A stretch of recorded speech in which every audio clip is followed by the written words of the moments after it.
What's up? What's up? It's the Arthur Moats Experience with Deke. I'm Arthur Moats, and that's my main man, Deke. What's up, dude? Man, we living life over here, man. Yeah, I'm adjusting things, and all right, there we go. We're good. You're a fidgeter. You know that, man. Last few I've been pretty fine though. I mean, it took you forever, first off, to like figure out, it took a minute. What do I do with my hands? Yeah. I always love how you wear your glasses all the time, and then as soon as it's time to turn the mic on, you got, I'm like, oh, Deke's trying to get cool. He's gonna take his glasses off. Exactly. Sometimes he keeps the hat on. He might turn it backwards. I'm like, bro, you think about this way too much, man. Way too much. The glasses is just like I don't want really that to be my look. I think it's a good it's a good one-off thing. But you wear glasses though. Yeah, because I can't see. But if I'm on video or my persona, I want it to be without glasses. But maybe once or twice a month, throw the glasses on. It makes you look smart. But if you're always wearing glasses, it makes you look smart. Yeah. Who said that? I think it's just the natural look. No, it makes you look blind. That's how I look at it. No way. Hey, man, he can't see. He needs glasses. No way. Are those reading glasses? No way. Bifocal? Nearsighted? Farsighted? I think that's a general consensus. Depending on the glasses, obviously they can't look nerdy. They could look. Oh wow! So now it's like it's levels to this glasses. Yeah, thing. if they look a little fashionable, I think anyone that wears glasses, he looks a few IQs higher from wearing those glasses. So you don't wear them all the time, but once in a while you see Deke with glasses on, you're like, whoa, surprise, whoa. So does Deke wear contacts then? No. I like we're speaking of Deke in like the third person when you talk about yourself. You see Deke.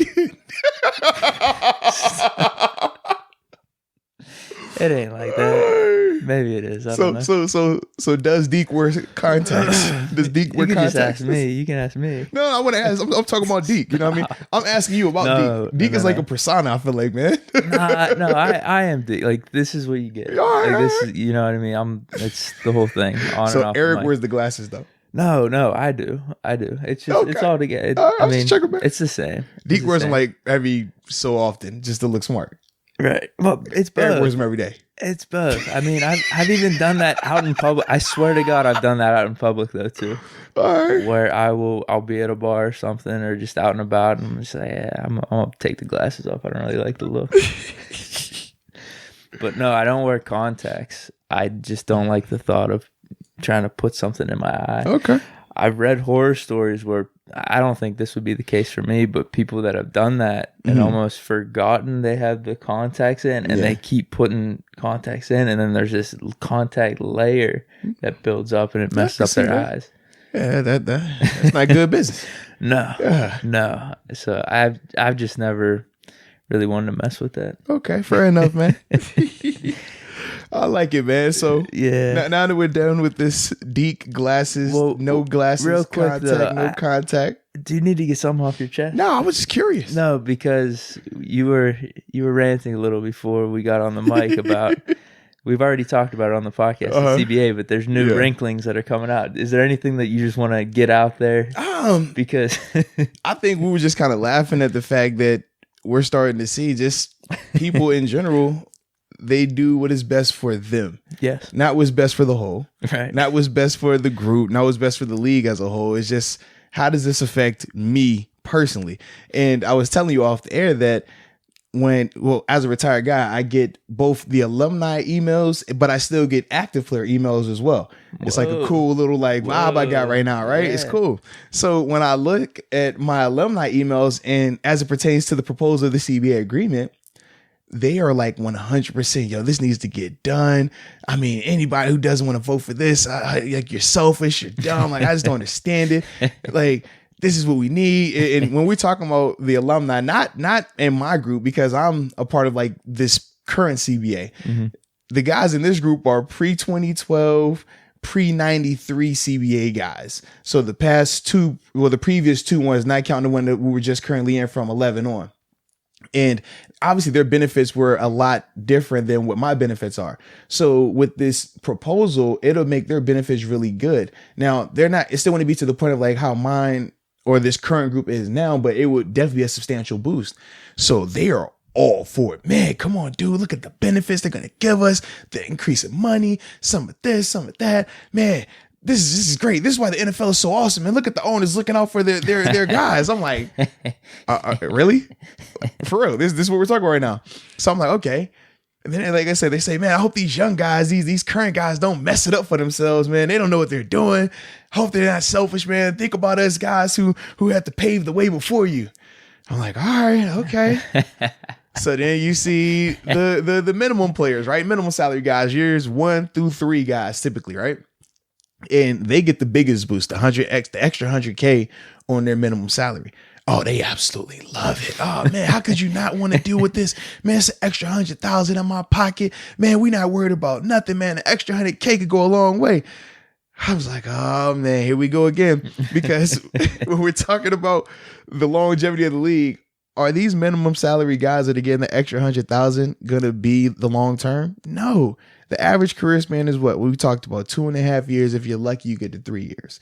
So with that being the case, these minimum salary guys, that extra 100K is a drop in the bucket to the NFL. But for the guys that make the league, the middle class and higher, the guys that play anywhere between 5 to 10, sometimes 12, 13 years, those are the guys that are getting the extremely short end of this stick.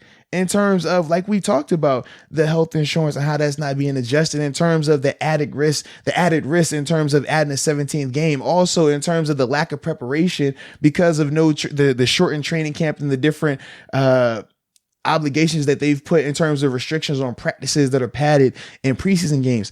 I'm like, man, y'all setting the majority of the league, well, not the majority, but the quality players, the people that you tune in to see, you're setting them up for absolute failure.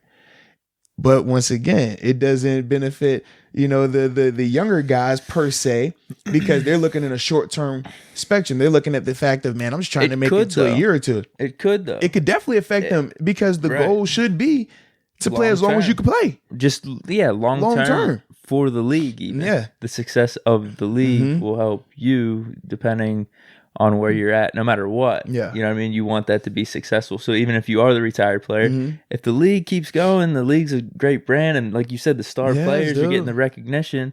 You just being a part of the league that helps you is helping you no matter what ventures you want to do outside of football. Because you could go there and you could have played 1 year in the NFL. You go in there and say, man, I'm Eric DeClaver and I play in the NFL. They're going to like, oh man, I love the NFL. NFL is a global brand. One of the biggest brands. Go be a public speaker right now. You play in the NFL. You know how many public speakers I know that play in the NFL? And I'm like, I look at the credentials and I'm like, I mean, technically, from a technicality standpoint, you did wear a NFL jersey in an NFL locker room. Technically, you are an NFL player, but you never even seen the film. You never even played in a regular season game. You got preseason bodies.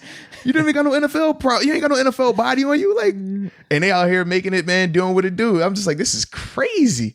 Yeah. But that's because the brand as a whole is what it is. Yeah. So why mess with that? Why try to damage that brand by putting out bad football because of, like I said, these restrictions and obligations, things like that, adding a 17th game, shortening the preseason and training camp and things like that, that's hurting us overall. Yeah. But when I listen to when I watch these guys talk, when I look at these emails, I'm just like, yo, this is nuts.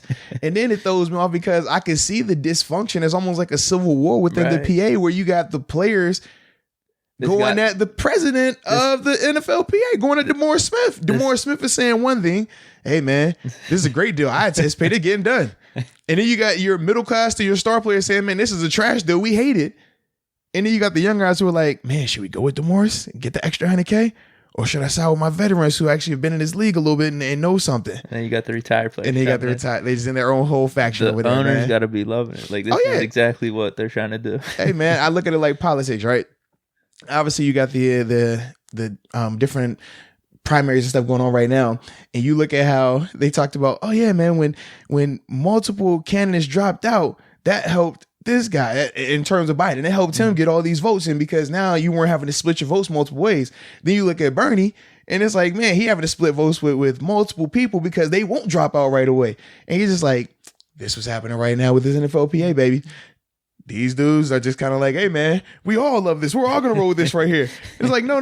How about y'all shut up over here? How about y'all shut up and just listen to this group right here so we can all agree upon one thing and go forward? The owners are loving it, though. The owners are like, yeah, all this dysfunction, that means something janky's about to happen and we about to win.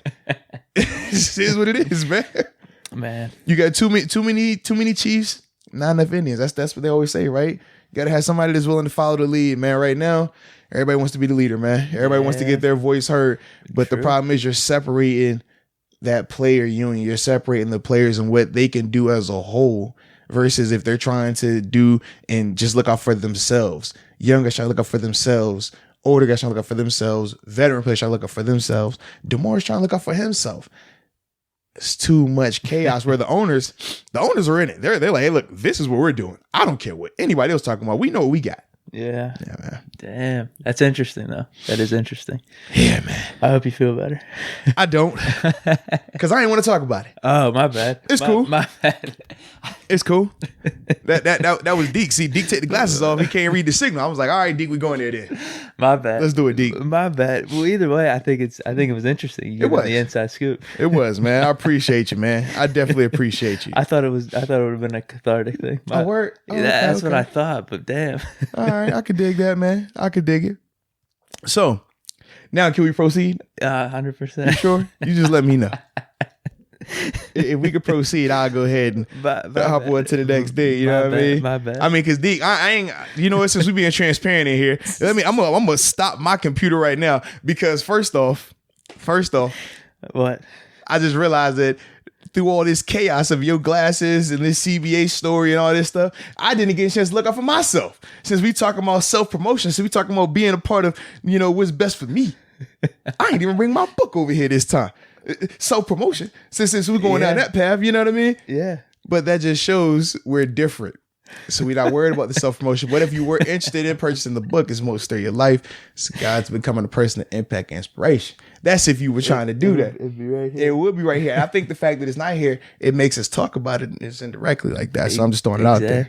Exactly. All right. So now that the self-promotion is done, and since we're doing that, you know what I mean? Now we can get to what we came to talk about today. Right. Now we can get to what we have been passionately waiting to do because we said, I got my notes lined up. oh yeah. So now we said this all season, just to be transparent with the listeners and the viewers, that we are going to start to break down each position group in terms of how we think they should stack up against other teams in the AFC North, but then also what moves we think they should potentially make in terms of adjusting that room and things like that. So the NFL just kind of helped us out with this regard because they recently released an article by this is Jeremy Bergman, NFL writer, and it's ranking the 32 NFL teams running back situations ahead of free agency and the draft. And they're talking about basically the teams that are pretty much straight where they are, they don't need to make any adjustments, and then some that need to make some adjustments.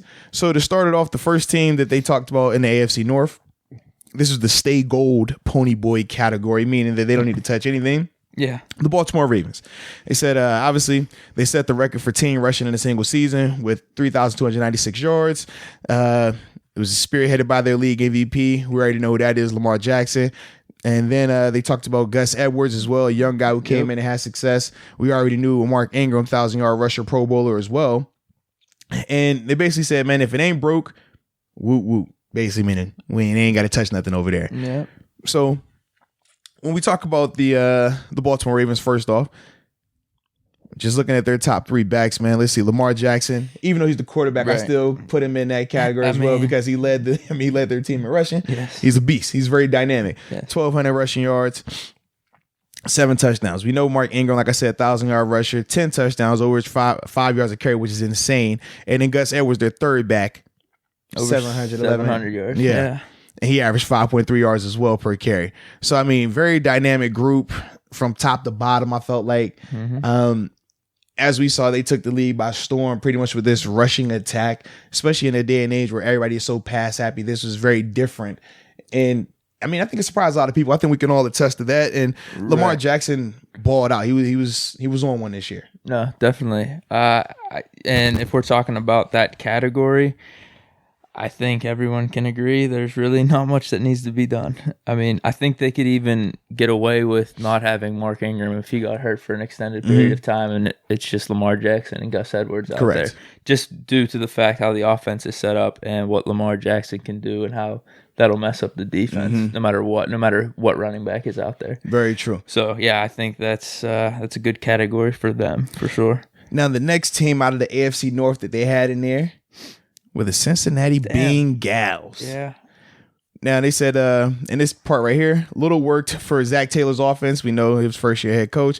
Kind of struggled, but They said everything was good with Joe Mixon. Obviously, he didn't get the 400 carries that he was targeting, but for the second straight season, he ended up with 1,400 yards from scrimmage. We already talked about, also with his 1,400 yards from scrimmage, they were saying that Giovanni Bernard could potentially be a casualty just because of what he's going to be costing. I think it's going to be around he's supposed to make 4.8 on his cap hit, but they could save $3 million if they release him. Okay. And they got a young running back who tore his ACL in the preseason that they're apparently pretty high on. But at the end of the day, we can all agree that Joe Mixon is the person.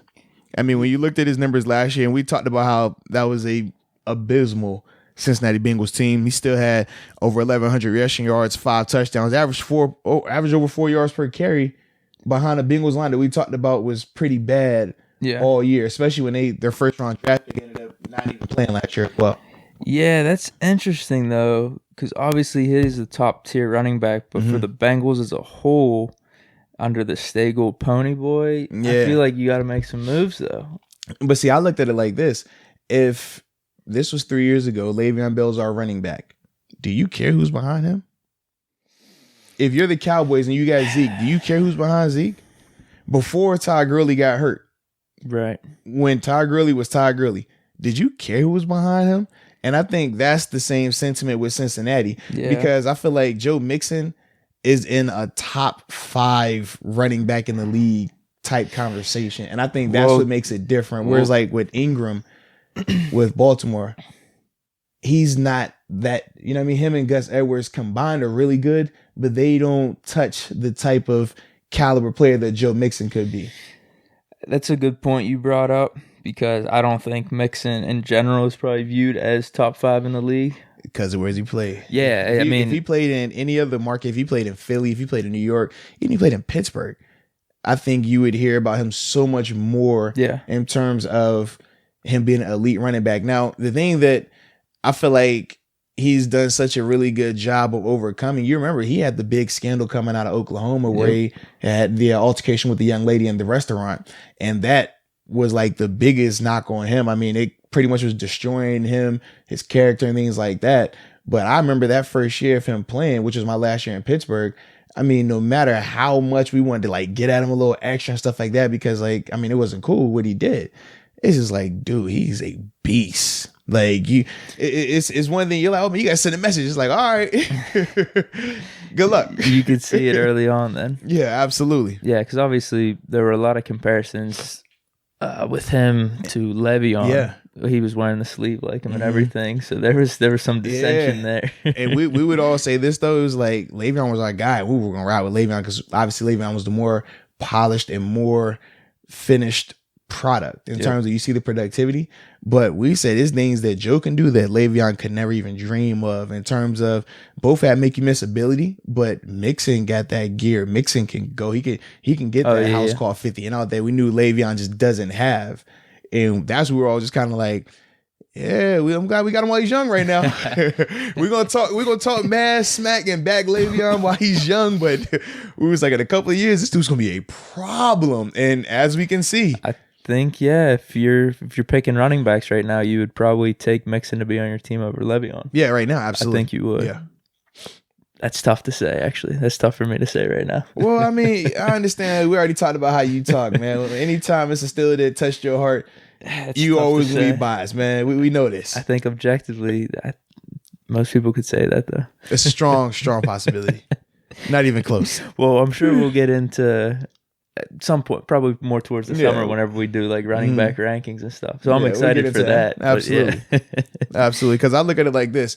I say, man, when you're just comparing Le'Veon versus Joe Mixon's numbers from this past season, both of them played in pretty bad offenses, right? I would say, though, that the Bengals offense was worse than the Jets. When we talk about quarterback position, we talk about offensive line play, when we talk about other weapons, he didn't have A.J. Green the whole season. No, Tyler Boyd's is one, although I guess he's better than anyone the Jets are putting out there.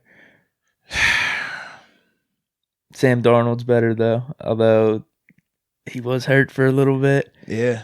shitty situations all around. But yeah, I mean, because Sam missed what 4 or 5 games with them in total. I don't think anyone could disagree the Bengals. I guess I'm just throwing out little devil's advocate things there, but well, because I think even though you say Tyler Boyd is better than any receiver that the Jets will put out there, I think people will still try to debate that though just a little bit, man. With Robbie Anderson. Yeah, that's what I'm saying. Like, he's not like AJ Green is a cut above all of those guys.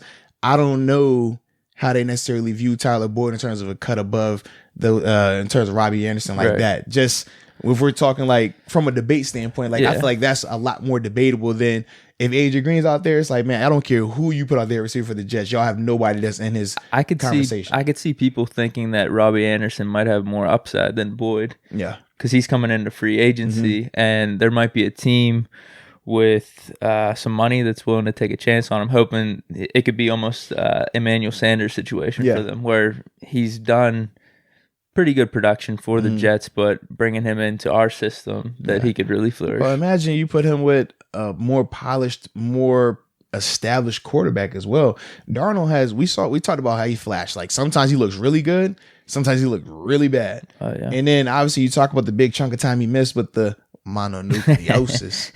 I mean, it's just like, man, like, it was a lot going on. But then when I look at the Bengals, I said, man, Joe Mixon, that dude had Ryan Finley starting that quarterback for a couple games. Think about that. Like, we talked about how bad that offense line, like, absolute trash. We talked about that.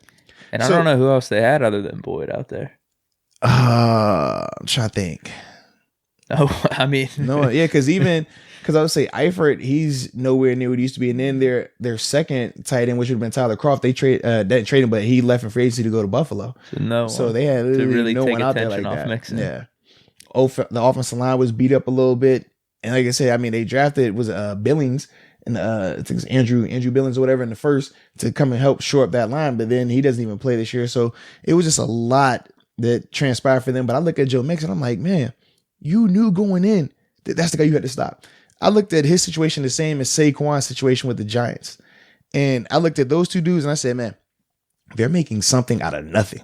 We talked about how, like, because they possess that extra gear, once they can get out of something crazy, they can get away from people. Whereas Le'Veon, that's what he doesn't have. So even though he's making 3-4 guys miss, he doesn't have that gear to get up out of there. And that was kind of the difference in between those three guys when you looked at their numbers. So that's why for me, I'm like, if you Cincinnati, you don't need to touch that. Trust me, man. Don't waste resources in that running back room when you got Joe Mixon. Dude, if he gets hurt though. Well, this is the thing. You're saying if. Right. He's proven that he's been healthy. Okay. Are we planning for? Because if that's the case, then we should make the same conversation about Ben. Could we not? I don't think you're bringing in a free agent though. You draft one later in the draft. All I'm saying is this though: if they like this kid, this Rodney Anderson kid, like they say they do, ride with him. Okay. Right. Yeah. Okay. That's fine. And either way, just feel good about a second running back. What? The thing is this though, they felt good about Giovanni Bernard the past couple of years. This is the first year where he's really like took that step back and had like a career low in numbers. But you know, with him, he's directly affected by that quarterback position and by those receivers because they open up the middle for him to catch the dump offs, the swing routes, and get in space one-on-one. They didn't have anybody out there creating that for him. So that's why for me, I'm like, I still like Giovanni. I don't like the number that it's going to cost to keep him as your second running back. But if you didn't want to touch it, he's still more than capable for what he does. He specializes in that third down type, making this in space. Yeah, if they're keeping him, then don't touch him. But I mean, all signs are pointing to them cutting him. That's when I think you're going to have to, because you don't have two running backs, right? So just draft one later, draft one in the middle rounds. That's all. Yeah. But either way, man, as long as you got Joe Mixon, I'm not, like, I understand you talk about playing in for a backup plan, but I'm like, we can make that same argument for Big Ben here in Pittsburgh. Should we be planning for a backup? You can't pick and choose when you want to plan for the injuries, and especially on a guy who's been proven to be healthy versus a guy that's coming off of a season-ending elbow surgery. Yeah. Okay. That's how I looked at it. I'll give you that. I will give you that. Now, the third team. I'm still thinking. I see. I won't even go mess with you, man. Because you was trying to find a way to make your boy sound better. I know. No. It's good, man. It's good. Because you can't have it both ways, baby. Yeah. Let's go. Okay. Yeah. I'll give that to you. I will give that to you. All right. So I'm still probably gonna be thinking about that throughout the rest of the day. It's cool, man. Hey, it happens, bro. So now the third team of the AFC North in this state gold podium, like, it's crazy. They got 3 teams in the AFC North in this top tier category. But I mean, I think we'll get to that. I think as we're breaking it down, they all deserve it so far. Yeah. Now this is the Cleveland Browns. They're in that category as well. And it says the one question regarding Cleveland's backfield was answered last week at the NFL Scouting Combine, where their new general manager, Andrew Berry, said the Browns would tender restricted free agent Kareem Hunt. Now, you have Kareem Hunt, who's obviously been a Pro Bowler, along with Nick Chubb, who was a Pro Bowler last season, played a full season. And yeah, I mean, when those two dudes were together, we saw firsthand what they could do. Yeah. Extremely talented, extremely productive.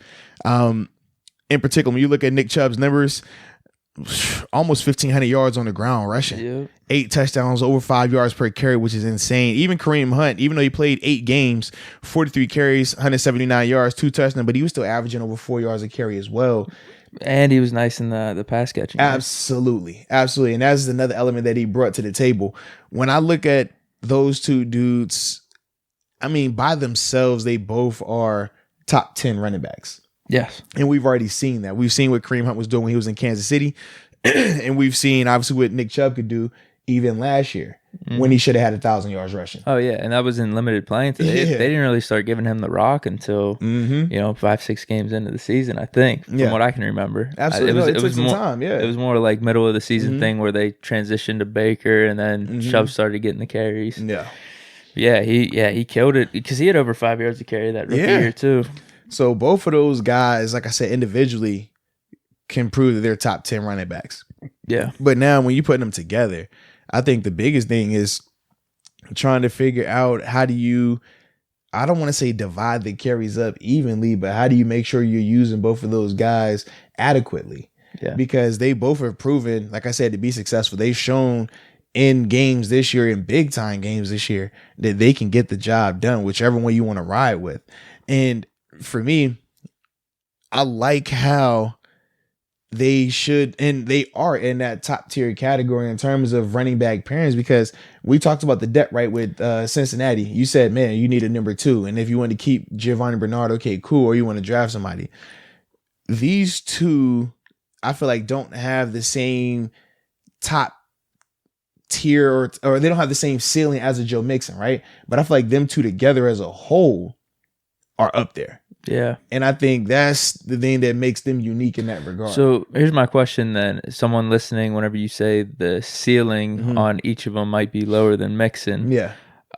Why is that in your perspective? Is that just because Mixon is a physical because if you're just looking at the stats, someone might be like, damn, what do you mean? Well, we talked about how stats can lie, right? We always like to bring up Ben because that's your, I know you love him. But when we talk about, like, we'll make the argument, oh man, well, Ben led the league in passing yards, right? But then it's like, oh, he also led the league in attempts by over like 100 attempts. Like, luck was up there though. I'm just simply saying, like, that's a stat that'll lie to you though, because you'll be thinking like, oh, everybody was even in passing attempts, because typically when you thought a number, you assume that all things were equal. But in actuality, they weren't. And I think when we talk, I'm just saying. No, I know. It's funny because that's the argument I would make in the middle of Ben's career. Whenever people would point to Breeze and Brady and all these dudes, I'd be like, man, Ben just don't pass it as much as these guys. And he's hurt. So, stats are lying to you. That's the exact argument I would make. In the middle of Ben's career, now he's transitioned into more attempts. Now I'm not worried about it. Hey, man, what they never say. So that's why for me, when I look at, like, if somebody were to say that about Joe Mixon versus Chubb or Hunt or even Mark Ingram, in terms of their numbers either being similar or in some cases better, for me, I'm like, when you're looking at the running backs, the way I rank them is who can do things that the other ones cannot do. When you look at Joe Mixon, his size, his speed, make you miss ability, like, that's rare breed. He can run through you. He can do whatever you need to do. As good as Chubb is, Chubb can't do what Joe Mixon can do. in that regard, in terms of having that size to go along with it. You know what I mean? Like, just he could be a bruiser if he needs to be a bruiser. He's jumping over guys. He's running by guys. Think Saquon, just taller, bigger. Like, that's what he brings to the table. This dude would have been a top 10, top 5 pick if he didn't have that issue going on in Oklahoma. And remember how it was just perfectly timed when it was leaked. In fact, I think Cincinnati might have been the team to leak it because it worked out too well for them to say, you know what? Oh, it's draft time. Let's drop this vid real quick. Make sure my man slips for us. Okay. All right. I got him now. We're good. Don't worry about all that character stuff. Man. And they do that. I'm sure. No, they definitely do that. I'm sure. Dude. I always laugh. Who was the other dude with the gas mask or whatever? Yeah. Tunsil, or was it Tunsil? No, Tunsil. Laremy Tunsil. Yeah. Hey, night of the draft, supposed to be a top 10 pick. Hey, gas mask boy. I'm telling you, man. Or I would always laugh even at the combines because, like I said, when you go and do your drug testing, right, your first fill is anonymous. Nobody knows about it except you. And if you're on a team, that team knows, but nobody else knows. So anytime somebody would fail a drug test at the combine, that's everyone's first fail. There's no way that information should get out. But how does it work? Oh, man, if I'm the Cowboys and I know I like Deke a lot, but I know Deke might go earlier before I can pick him. And I heard you failed that drug test. Oh, hey, man, go ahead and leak that info real quick, bro. We need him to drop a little bit, bro. Happens every year. Every year. I mean, I think about the year before I came in with Percy Harvin. I'm like, yo, Percy Harvin failed the drug. I'm like, bro, it's anonymous. How does it go from being anonymous to now as a headline? How does that work? Strategic. That's funny, man. And with Joe, it worked. It did. Because think about this, right? Because it had people thinking that happened like that year in terms of him and I can't remember all of the logistics and timing of it. So like they said literally this would have been his freshman year, and then they made him like sit out a whole season doing community service, having to get his he couldn't even play. And then he came back and played that following year, went crazy, you know what I mean? And now from there is when people started talking. But they still weren't even bringing up that topic during the season at all during the season. No. They didn't bring it up all through the combine process. Nobody talked about it. And it was literally like the week before the draft is when it blew back up. And then the chicks doing interviews. I'm like, oh, this was very strategic. You could just tell. Because otherwise it would have been talked about during the season when he was balling out. It would have been talked about when he was getting all this recognition. It would have been talked about then. The owner's paying the chick to do interviews. Come on, man. This ain't your first rodeo, baby. Hey, I'm breaking down what you're saying. I'm putting pieces together in my mind. I'm just saying that the NFL is very strategic in how they operate. I'll just leave it at that. All right. And like I said, with the video out there, I mean, it was nothing like he tried to deny nothing like that. No. And like I said, we all saw it and we all knew, like, I mean, this was a terrible act. But the timing of it it would have made you think that it happened that week. Right. That's crazy. When this thing was years prior, he already did the things that he needed to do to get back and correct himself and become a better person for it. And I look at that situation the same way I looked at Michael Vick's situation. Right. It's like, man, when it happened, terrible action. And it's always going to be terrible. No one can argue or disagree with that, right? But then it's like, what do we do to move on? It's like, all right, he did that. Now what did he do? He went to prison. Okay, he served his time. Oh, now he's raising awareness. He's doing this, he's doing this, he's doing that. So for me, I looked at it like, man, okay, once a person makes a mistake, once they have a bad action, what are the steps they take after that action? And once we see all that transpire, well, now we can reassess our feelings for this dude. Now, I'm not saying that I'm inviting him to my crib, but I'm just simply saying, like, I'm not about to keep dwelling on him after he done all these other things to become a better person. And it's funny to me sometimes that it's like, man, I feel like once you make a mistake, you got to do so much more now to become just like acceptable, not even a good person, because they never going to classify as good, but you have to do 100 times more than the average person who really would just vocalize them, not, the disinterest or the disdain for the action. And then after that, 2 weeks later, when something else happens, they don't even care about that anymore, as we see all the time in society. So like, for me, I always think of it that way of like, man, this dude has had to do this. I'm not about to keep beating him over the head for that. No, right. 100%. Yeah. So Yeah. Now that I'm off that soapbox. Nah.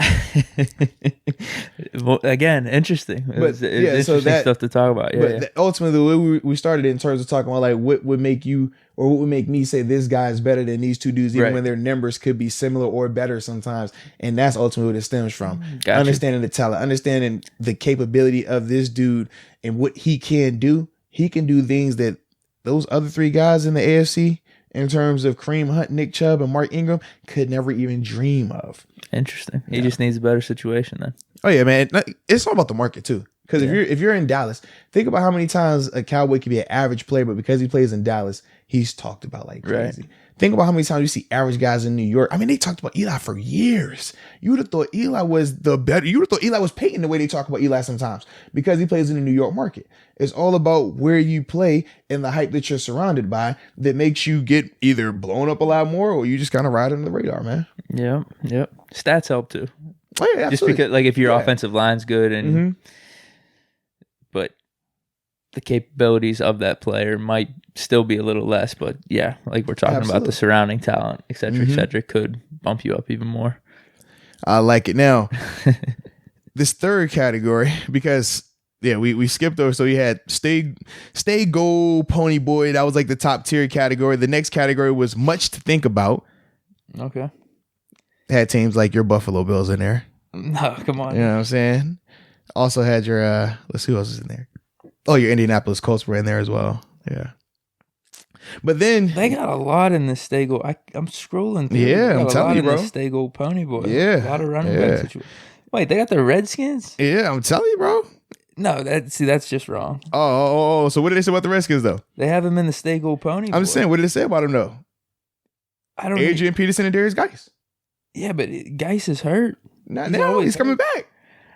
Dude, I mean, I don't know. An older Adrian Peterson and a dude that's always hurt. So time out. Let's just pull up Adrian Peterson's numbers from last year. He had over 800 yards.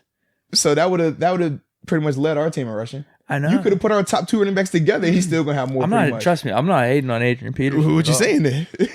I just think they should think about their running back situation.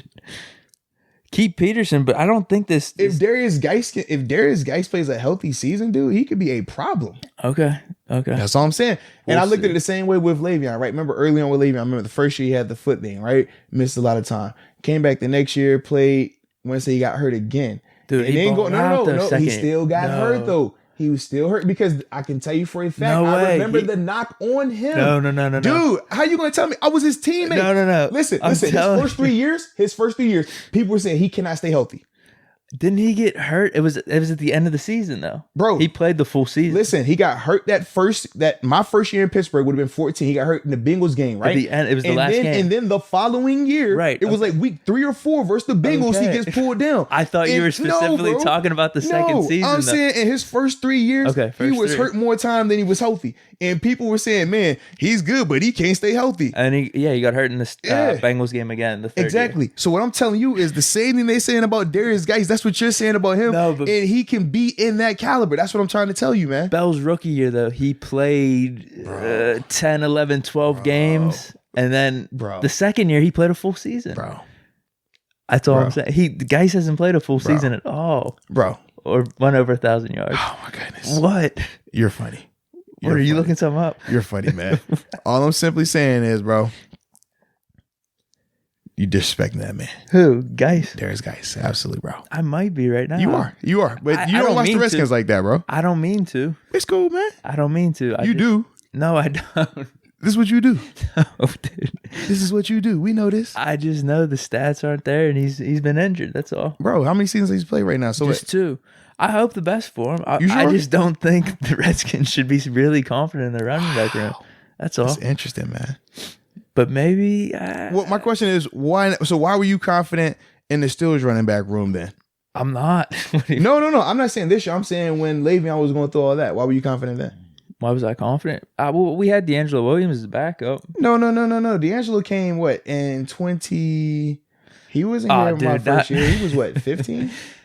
No, it was the third year. It was the third year Le'Veon got hurt because when he got hurt in the Bengals game, D'Angelo came in. Yeah, he came in. Yeah, we didn't really miss a beat. Absolutely, he played really extremely well. But I mean, the second year, I think we were just happy for anything better than Isaac Redmond and Jonathan Dwyer. We had our running back, so there wasn't much thought. Well, we picked up LeGarrette Blount in that 14 season, and that was a disaster.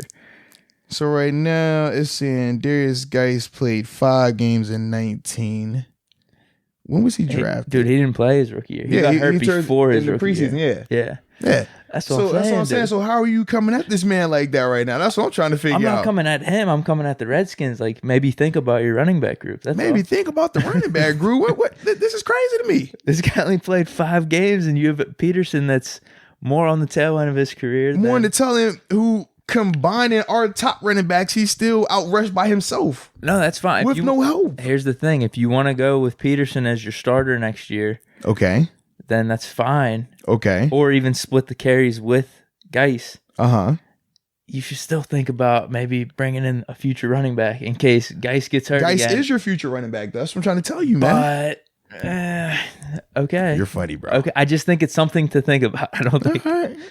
I hear you, man. I don't think it's in the stay gold pony boy category.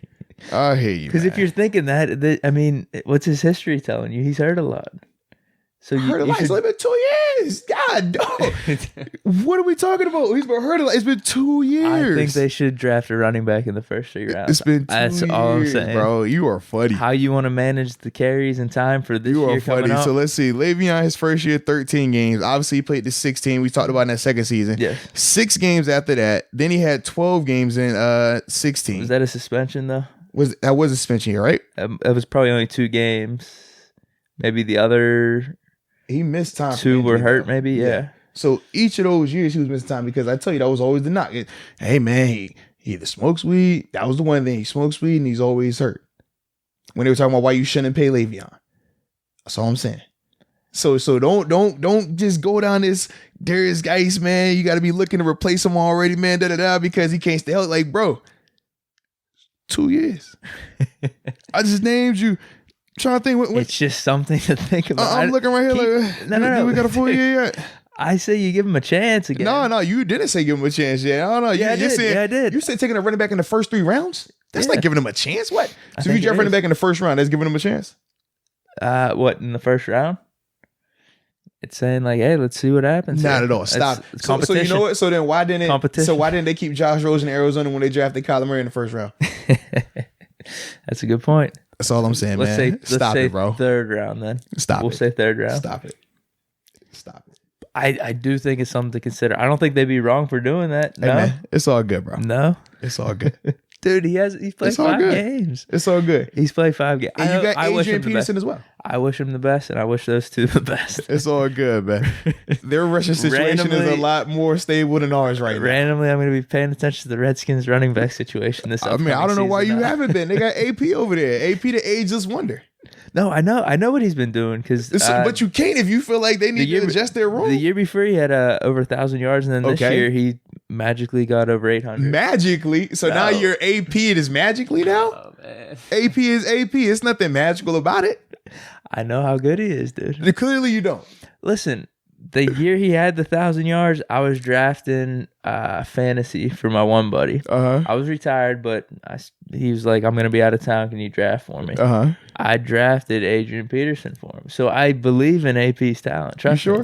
Trust me. Dude, I drafted him. Okay. Because all I figured was, if Geis gets hurt here. Dude, I'm looking at AP's. Hold on, bro. I'm looking at AP's numbers last year. Let's see. Last year, 898, almost 900 yards, over 4 yards per carry on top of that. Yeah, dude. Bro, what are we talking about here? He's just older. Stop it. Stop. He's just old. He's 34. What does that age mean with running backs, though? Typically. But has AP not proven that he's not your typical running back? I mean, if there's any running back to have proved that, AP hasn't proven that. I agree, AP hasn't earned that for you yet. I agree. It's just, clearly you don't agree though, man. You coming at the Redskins, and I don't even like the Skins. I actually hate the Skins because I was a Cowboys fan growing up. So like the Skins are like my utter rival. Like they will always be like Baltimore to me. Okay, that's all I'm saying. Dude, listen, I have no knock on either of those. Nah, man, you do, it's man. Just something to think It's about. cool, bro. No, because you didn't say something to think about. You said, oh, what? They're in the state gold pointy? What? Wow. That's what I mean. No, that doesn't sound like a, hey, that's something they could probably think about. That sounds like a, hey, yo, I'm low-key feeling some type of way about them. I'm going to say both. I'm going to say, man, they shouldn't be in this category. And hey, then on the other side, something to think about. You are funny, bro.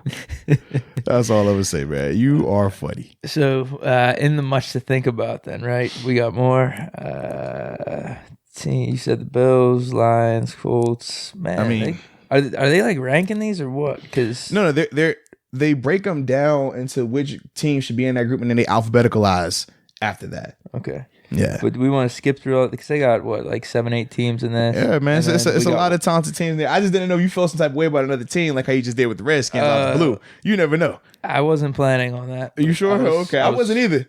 Especially out of that, to come at that team, like, wow. I mean, if anything, I can see the Seahawks, but then again, yeah, when them guys are healthy, they can ball out too. All right. So do we want to get to the last category? Is this the last category? No, it's not the last category. There's one more worse than that. Flux ambassadors. So we're in the third to last one. Yeah. There are 3 teams. Yep. So in this category, you got the Kansas City Chiefs, the Pittsburgh Steelers, and the Niners. Oh, wow. So now you're seeking comfort. Nice. All right. So it says, I love you. You are perfect. Now change. So for your Pittsburgh Steelers, talks about the running back rumors returning as is, but Steelers fans should prepare themselves for a little shakeup. Said James Conner, the feel-good, homegrown successor to Le'Veon Bell, is coming off what Steelers GM Kevin Colbert termed a disappointing 2019 campaign, in which he missed 6 games, entering the final year of his rookie deal. Conner needs to prove he can stay healthy. And that last season's 715-yard slump was the exception and not the rule. Now, behind Conner, Pittsburgh learned last year it has a dutiful, flexible backup in Jalen Samuels and Benny Snell, but no one who could carry the load if Conner goes down again. With the 38-year-old Ben Roethlisberger coming off a season loss to elbow injury, the Steelers can't risk going into 2021 without an answer at both running back and quarterback. Pittsburgh should be a sleeper candidate to add a back to complement or replace Conner on day 2 of the draft or early in the league year. What are your thoughts on that, Mike? It's interesting. There's a lot of factors in play here. I forgot to give the stats out. So last year, James Conner on the ground, 464 rushing yards, 4 touchdowns, average 4 yards a carry. Benny Snell, 426 yards on the ground, 2 touchdowns, pretty much 4 yards a carry. He's at 3.9. And he had Jalen Samuels, obviously more of the receiving threat, but 175 yards on the ground, 1 touchdown, 2.7 yards. And the late addition, Kareth White, he had 122 on the ground, but he averaged over 5 yards a carry. Yeah. And then also with Jensen, he was I think second on the team in receptions as well. Okay. Yeah. Conner had actually kind of, for the amount of time he played, an underrated receiving. Here you go with this nonsense. All right, go ahead, man. Nah, dude, go ahead, bro. Go ahead, you good. Go ahead. I'm hearing you. All right. So I'm not gonna argue with where we're at. I mean, the running back last year was rough for us, and there isn't too much clarity going forward. Now the question is, what do we do with it? Was that the first question, or what's the initial reaction? What's your initial reaction to it, though? Yeah, because I don't really have a problem with where we're at, because there is not too much clarity with this running back situation. Okay. So you're saying you don't have a problem with where we are rated? Where we're rated? This, not you don't have a problem with the running back room. In terms like you would want to make adjustments to it. See, that's another question. I think. In a utopian world, going forward with this group? No, here's the thing. In a utopian world, you would want to make an addition. Okay. And in that utopian world, we have unlimited cap space. That's how you always live. Trade them all, bring in AP, Saquon, and make him as your third guy. Yeah, actually throw AP in a time machine, put him in prime AP, and then bring him back. I mean, technically, what year is prime AP? I mean, the year is always crazy. So I looked through the free agent running backs, and you got here. Let me pull up my notes because I'm not going to remember this off the top here. Okay, so you got Kenyon Drake. Obviously, Derrick Henry's going to be a free agent, but I don't think that's even close to being they're feasible. probably gonna tag that boy, man. So Kenyon Drake, Melvin Gordon, Matt Breida, Jordan Howard, Carlos Hyde. Those are probably the 5 names that would stick out that would be attractive running backs that maybe are affordable. And then you have the running backs that are coming out of college: Swift, Taylor, Dobbins, Moss, Akers, and then the dude from LSU, Edwards, Hilaire. Okay, so he's gonna leave off Zach Moss. That's crazy. I thought I wrote him down. Did I? I was Zach Moss. I do have Moss. I do have Moss. Let that boy get some love, man. I have no clue who he is, but I saw him number 1 on someone's charts. Yeah. And other charts, they got him around 3 or 4, but I was surprised to see him number 1 because you have Swift, Taylor, and Dobbins typically are the top 3, and then the other 3 are kind of mixed up. Yeah. So what do we do here? And I'm looking at these names, and if you have a healthy Connor, that's what you're banking on. But can we bank on that? I don't know. I mean, are you looking at him in the L. Bell category or the Darius Geis category? Because when you talk about Darius Geis, you're like, hey, man, 2 seasons being hurt. Hey, man, you got to replace this dude. When you talked about Le'Veon, it was like, oh, man, no, yeah, all right, I believe in him. I seen this. So you let me know. You let me know which one, which Deke are we talking to right now? Are we talking to Darius Geis Deke or are we talking to L. Bell Deke so I can know how to proceed? L. Bell. All right, let's go. Is a little different than Connor, I would say. All right. Wouldn't you say production on the field? Whatever you say, man. Here's the thing, though. When Connor was on the field in 2018, the numbers were the same as Bell, if not better, some would argue. Okay, and you asked me a little while ago when we talk about which running backs are better, even if their numbers are the same or if somebody's numbers are better, what's the difference, right? But now you want to flip? No, I don't because here's the thing. Ben is back, and Ben was there when James Conner had those numbers. Okay. And now, I was going to bring this up. Who else was there now? AB was there. Okay. Obviously. Okay. So offensive line was a little bit younger as well. Okay. I was going to say with the AB thing. Don't you short it now. Don't you just put that on, man. We have Deontay emerging. Okay. We have James Washington emerging. Are any of them AB? Juju motivated. That's 3 receivers, though. Okay. That could maybe take the pressure off. All I'm saying is this. Those 3 receivers you just named, do any of them consistently garner 3 eyes every play? 3? Holy hell. That was AB. 3. It's a reason why dudes can flourish. Double team, we laugh at that. 3. Okay. I mean, okay. Then you think it's a joke? No, I don't. I'm stunned now. Okay. I think we should be plenty of time. You cut the tape on. Oh, is this 2 guys? He's getting the ball. Oh, it's 3 guys. All right, we're gonna look somewhere else. We still might get in the ball with 3 guys on.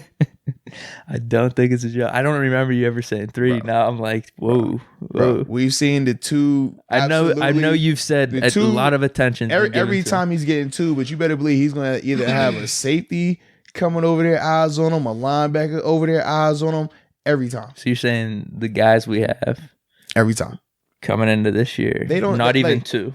They can produce, but no, I'm saying not even 2 sets of eyes. Which one would you need to? I don't know. I'm saying these guys are emerging even now. We talked about Juju last year, right? And we said, well, all right, when he was going through the drops and stuff like that, right? He still wasn't creating this crazy separation. That was the thing with AB. It's like you try to single coverage him, he's getting so much separation. That's what makes him so unique. And then it's like, man, okay, I got to make sure I got somebody over top of this dude. But then you were starting to see that, man, even with 2 dudes, it still isn't enough. So it's like, okay, how can I just absolutely make you have to throw somewhere else? Hey, have somebody else over there too, man. Shade this guy over here. Have him just, I know he's supposed to be in coverage over here, but he is way over here for only one reason. AB. That's all I'm saying, man. Okay. Yeah. I'm glad you brought that up because you're saying then the 3 receivers we have, the potential emergence. Right. I guess they could be good without a doubt. And I think they will be good. I think they will take huge steps next year. Could that somehow equal AB?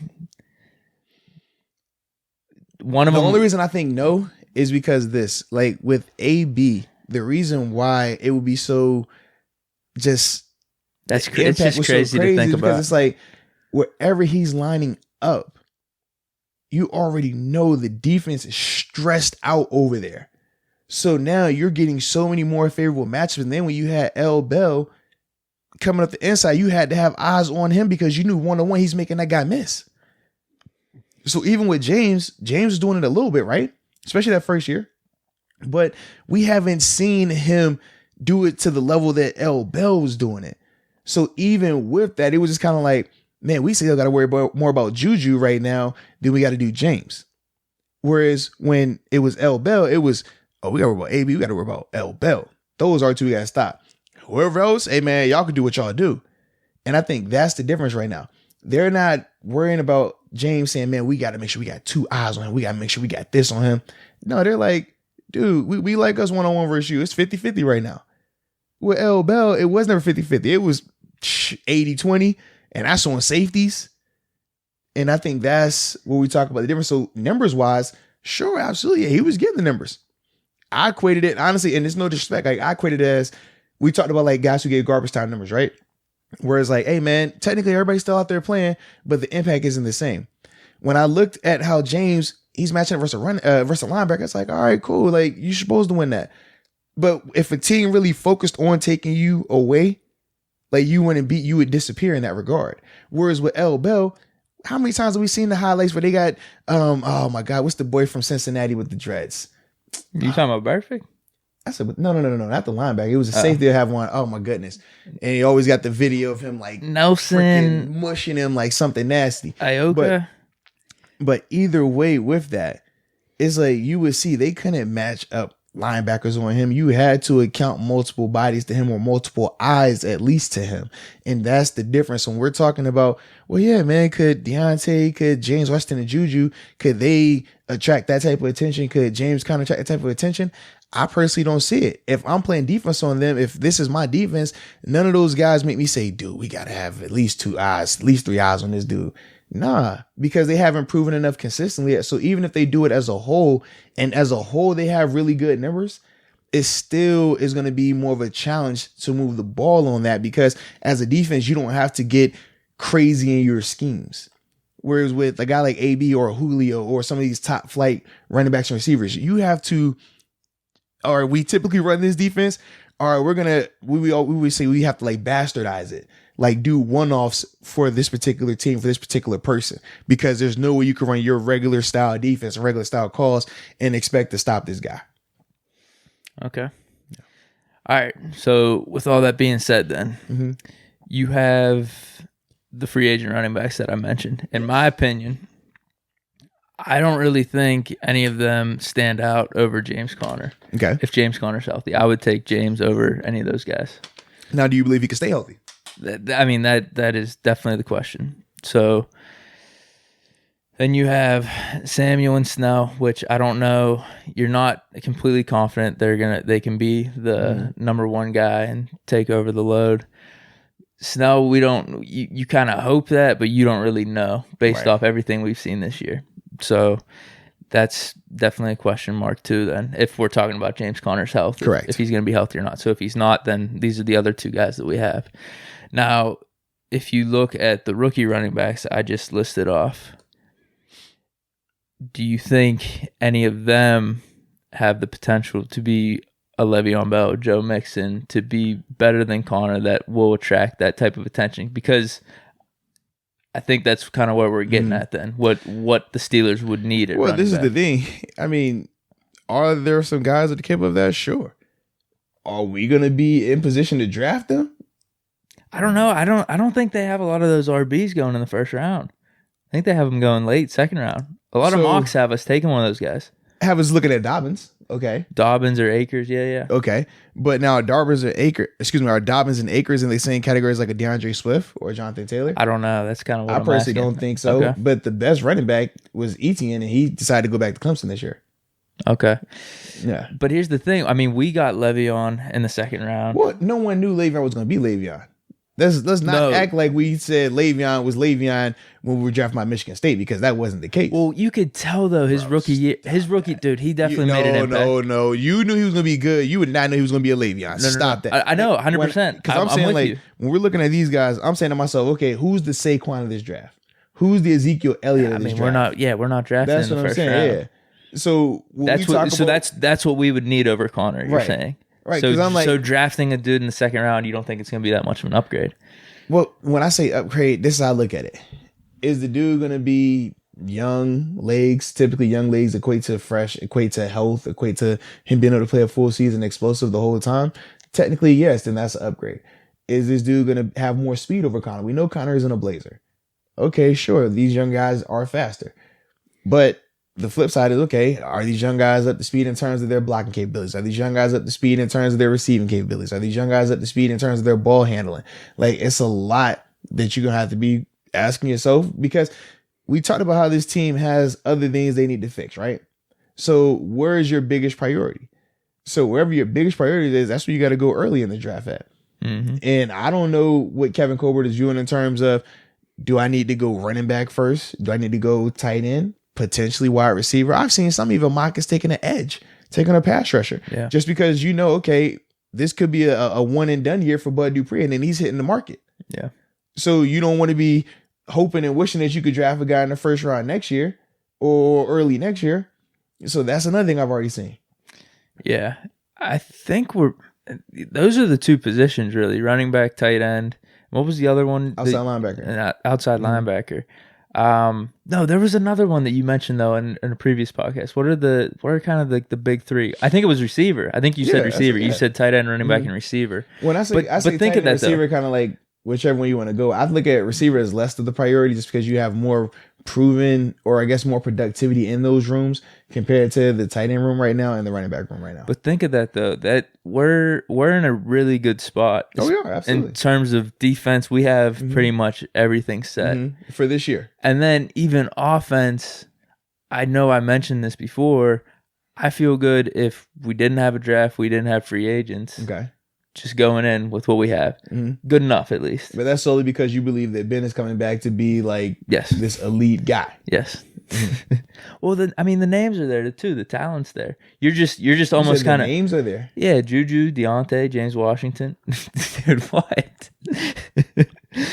I don't go off of names. I'm just looking at productivity. I think that's what we differ. That's I agree. Like, I agree. The names are there, and I'm just always hopeful. All right, these guys are gonna step up. That's all. I'm just hopeful of that. Whereas you're more or less, this is what I've seen. Yeah. I'm only going off what I've seen. Correct. And I'm going off of, they're working out hard right now. And first depend on IG, we good, bro. Ain't nothing wrong with that, man. And ain't nothing wrong with that. And Ben's coming back. So, we're at a luxury is basically what I'm saying. So if we're adding to the running backs, we're adding to the receivers, we're adding to the tight end, that's just house money in my opinion. Okay. So with that second and third round pick and what we're talking about with these running backs, do you do that then? Do I do what? Take one of these running backs? Yeah. Are you good with taking, let's just say one of those bottom three then?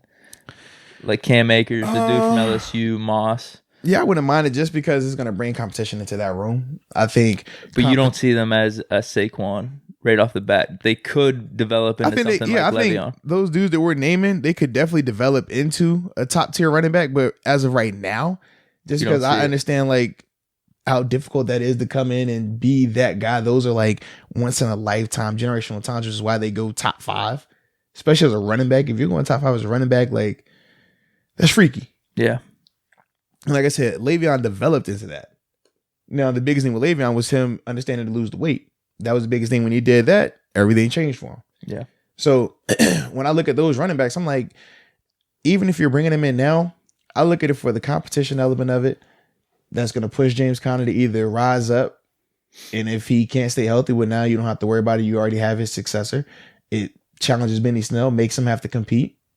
So I think all of those things are good. They're also cheap in terms of the business side of it, so that way you're not in cap hell, because obviously right now our cap situation is very bad, unless of course the CBA gets agreed. Then it's like a bump in the money that goes along to the cap, so that helps the players, or that helps the team out. Some guys won't have to be cap seats. That'd be good. Okay. Now, in theory, but we talked about how in the last CBA that was the thing, like, oh yeah, man, we're gonna bump the money up, and then we saw what happened. Just quarterbacks continued to dominate that market with the money, and you still run into the exact same issue of, man, we're running out of cap space here, man. How does this work? Hey, can you guys be a team player? Not the quarterback. Everybody else though. You know how this goes. But you gonna say something? yes, I was just saying, like, when we talk about just the rookie running back and how he's going to be cheaper, that does help out. So for me, I look at it like I see it as all beneficial. Yeah. I would probably go rookie running back over a veteran free agent just because, like I said, they are cheaper. Mm-hmm. But the biggest concern when you draft rookies, you just really never know what you're going to get from them. Yeah. Now, I guess some people, and this goes back to probably more of the point you were making, 30 minutes ago on this podcast with the certain running backs versus other running backs that just come into systems and have production. Right. Because I mean, how do you explain the random like Philip Lindsay undrafted free agent coming in and going off? Okay. You know what I mean? Yeah. Arian Foster, same thing. Some of these dudes, man, when they fit that scheme perfect like that, it works out for them. But we could talk about for every... Like, would we say, though, Arian Foster, wouldn't we say, like, he's a great talent? No, he is. So my thing is this. I say for every Arian Foster that came in, fit that Texan scheme the way he did and was able to produce at a high level, or Philip Lindsay that first year when he produced at a high level, how many other running backs can we say they come in undrafted or late round guys and they're absolutely trash? Oh, yeah, definitely. So, like, I don't like to just point to, a handful of these dudes and say, oh, man, you can get these guys whenever, man. We ain't worried about that. Like, I don't think it works that way. No. I just find it interesting, though, because in terms of, all right, how can we find the next guy, the next like stud guy? And obviously you think your chances are better the higher you draft someone, but that's just crazy. For me, I don't like to hope for outliers.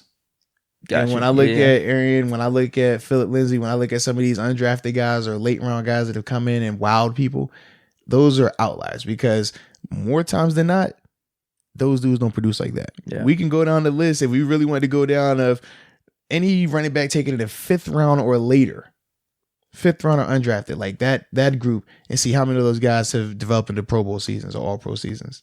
Yeah, I can assure you that list is going to be very, very small. Wasn't Terrell Davis one of those dudes too? Damn, that's crazy. Yeah. That is nuts. Mm-hmm. Yeah, but you're right. The list of those names versus the list of the names that were taken in those. Right. But the thing that always gets me is like that's always the argument when we talk about how we devalue the running back position, right? It is, and that's why I brought it up. It's like we can get them all the time. We get them anywhere. Where was ours at? Seriously, when James went down, where was ours? Just sign us about the street, man. We'll be all right. We get them good. Yeah, and the point I would bring up too against that even is Aaron Rodgers. Look at the running back situation that he's had after Eddie Lacy. Yeah, because you think, and this was my thought. Shoot, they turned the wide receiver into the running back. They was trying everything over there, and that was always my thought too with Ben. Like, all right, we're just gonna be able to put whatever running back there. But even if you do have a great quarterback, Hall of Fame quarterback, there are times in that Aaron Rodgers situation where it's just not helpful. Yeah. Yeah, dude. You have anything else? Because I was going to ask if... Well, no. I think we were to the point now I guess we can rank. I was just about to say that. You want to rank the AFC North running backs here. So, I guess for me, I'm going Baltimore at 1 just because I include Lamar in that category as well, just because of what he does both... I mean, as a rusher and as a passer, so we'll just say the running game. Well, this is the thing. Like, it's when you look at the amount of rush attempts that Lamar Jackson had, dude, 176 attempts. Mark Ingram is technically their lead back, 202 attempts. So yeah, I'm going to include him in that category. That's all I'm saying. So for me, I go Baltimore at 1 as much as I hate to say it. Baltimore is my 1. Then from there, I'll probably go. Oh, you like Mixon, man. I do. I like him a lot. But Cleveland's got that depth. No, that's the only thing about it. But for me,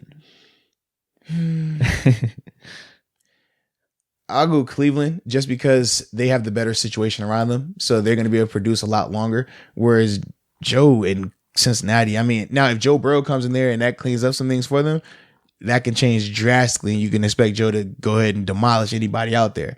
But right now, until I see Joe Burrow out there, and until I see Joe Burrow actually go out there and produce, I don't like betting on, I hope that happens, or I think that happens, kind of like what you like to do a lot of times. I like to go for what's proven.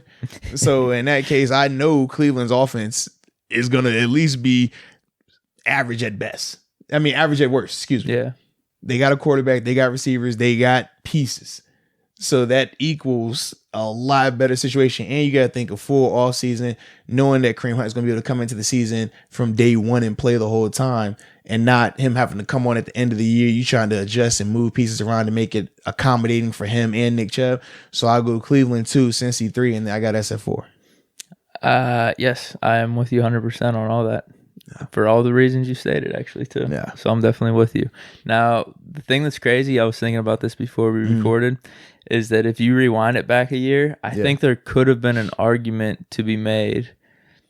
Now, with everything you've said, I don't know how much you would agree with the argument, but if you're on ESPN or you're on Fox Sports, someone would argue that maybe the Steelers would be one heading into last year based off James being a Pro Bowler. Jalen Samuels showed that he could perform in the Patriots and the Saints game. Correct. And then you have Cincinnati, just that situation, all they really have is Joe Mixon. That could be the thing that's arguable. Nick Chubb just coming off a really solid rookie year. Kareem Hunt's going to be suspended for 8 games. Yeah. And then you have the Ravens, Mark Ingram signing from New Orleans. And nobody knew what Lamar was going to be either. So there could have been an argument there, at least. I mean, I would say last year. Honestly, it would have been pretty equal. You could have made an argument for any of them, really. Right. But last year, I think if I would have had to rank them going into that season, I probably would have had Steelers at 1. I would have probably done Cincy at 2 because I still like Joe Mixon that much more. And he was coming off of a 1,000-yard season as well over Nick Chubb by himself, because we was like, all right, he was good, but we don't know how good he can be. We knew Kareem Hunt was going to be suspended as well. Yep. And then when I looked at Baltimore, the last impression I had of Baltimore and Lamar Jackson was that Chargers game where they pretty much shut him down. Yep. And we all said, man, Ingram is good, but Ingram was a Batman Robin situation with Alex Kamara. So that was kind of like the whole debate with them. But now it's crazy when you look at it now, man. 1 year, yes. Yeah. But I guess my question to you is this. If you had to rank the actual running backs, not the top guys. Yeah, the top guys. Well, I guess we could throw Kareem Hunt in there, right? Yeah, you throw him in there. Okay, so 5 guys. 5 running backs. So we say, because I'm going to go more, because I'm going to have Lamar Jackson, Mark Ingram, James Conner, Chubb, Hunt, Mixon. Do you want to throw Benny Song and Gus Edwards in there? Or just leave him at those top 6? We're good. Right. 6. Because I feel like with Lamar Jackson, with the amount of rushing yards he had, you got to put him way in there, period. Dude, I'd put Lamar 1. Same here. I'd put Lamar 1. I'd put, You a Chubb guy. You know what, I would, just based off the raw number. Dude, the raw numbers, but. Yeah, you're a Chubb guy. Go Chubb, you're a Chubb guy. Nah, dude, because you're a Chubb guy. Why are you denying it? I really like your breakdowns of Mixon here, bro. But you're a Chubb dude, man. Roll with them, bro. All right, fine. Chubb at 2, and then we'll do a Mixon. Mixon 3 over Hunt. You doing that? Yeah. You sure? Man, Ingram's older, man. That's the thing. We're not going to be able to see Kareem Hunt in full capacity, really. He's gonna be sharing. That's tough between those two. You know what? Yeah, I'll go out on a limb. What the hell? I'll say Kareem Hunt over Ingram, and then James Conner is at the 6. Yeah. Damn, that hurts. Yeah, so for me, I'm definitely Lamar first. I got Mixon 2, Chubb 3. I'm going. See, it's kind of tough. If you're Ingram 4. If you're starting a team from scratch, though, you would take Hunt probably. That's the kind of way I'm calibrating it. Just based off age. Give me Ingram. All right. I'll go Ingram. All right. Ingram's my 4, Hunt's my 5, and then Connor's my 6. For me, I know Ingram's style. I know it's reliable. I know it's highly consistent. He's done it for a ton of years. And I know it's going to be cheap. I can pair that with whatever I need to pair it with. With Kareem Hunt, it's kind of like, all right, does he need other pieces around him? Because we still haven't seen him in a full role without the weapons around. Dude, think about who was Ingram's weapons though. If you're talking about Saints, no. Think about this though, right? When we talk about Kareem Hunt, that boy had Patrick Mahomes, Tyreek Hill, and Travis Kelce. Okay. When you talked about Ingram, but he's performed with the Browns too in a small sample size. Yeah. All I'm saying is we've seen Mark be somewhat of the feature back But granted, it's been wacky in terms of how you want to rate it, because obviously in New Orleans, he still was it like Pierre Thomas at the beginning? yeah. There was So it's kind of like, how do you? I've never seen him be like the sole feature back like a Joe Mixon, but he's always 1A or 1B on his teams, and you always see him constantly produce. Now, like I said with Kareem Hunt, I've seen him do it small sample size with the Chiefs. Even smaller sample size with the Browns, though. Right.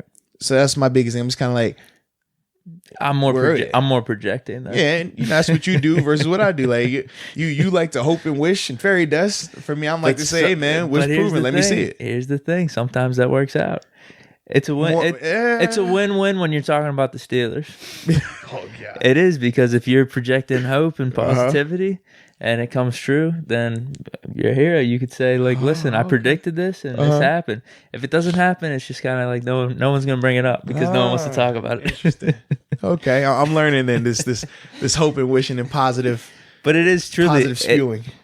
It is truly how I feel, but then if you look at it from a logistics standpoint, it is a win-win. Okay. So, hey, whatever you say, man. As long as it fits in you. You know what I mean? So yeah, man, we ranked them all, rated them all. We're wrapping it up. I like it, man. Yeah, for sure. It was good. It was good. Oh, dude, definitely. I enjoyed this, man. A lot.